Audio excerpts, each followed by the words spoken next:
ನ್ಯೂಸ್ಗೆ ಸ್ವಾಗತ. ನಾನು ಶೋಭಾ. ಇದು ನಿಮ್ಮ ಪ್ರೀತಿಯ ಸುದ್ದಿಗಳ ಡಬ್ಬಿ.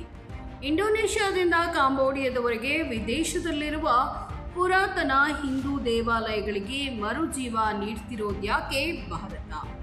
ಇದು ಈ ಹೊತ್ತಿನ ವಿಶೇಷ.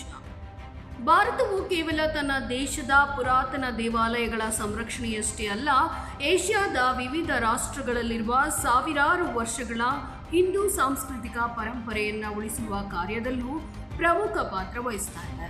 Indonesia, Cambodia, Vietnam, Laos, Myanmar ಸೇರಿದಂತೆ ಹಲವು ದೇಶಗಳಲ್ಲಿರುವ ಐತಿಹಾಸಿಕ ಹಿಂದೂ ದೇವಾಲಯಗಳ ಸಂರಕ್ಷಣೆ ಮತ್ತು ಮರುಸ್ಥಾಪನೆಗೆ ಭಾರತ ತಾಂತ್ರಿಕ ಹಾಗೂ ಪುರಾತತ್ವ ಸಹಕಾರ ನೀಡ್ತಾ ಇದೆ.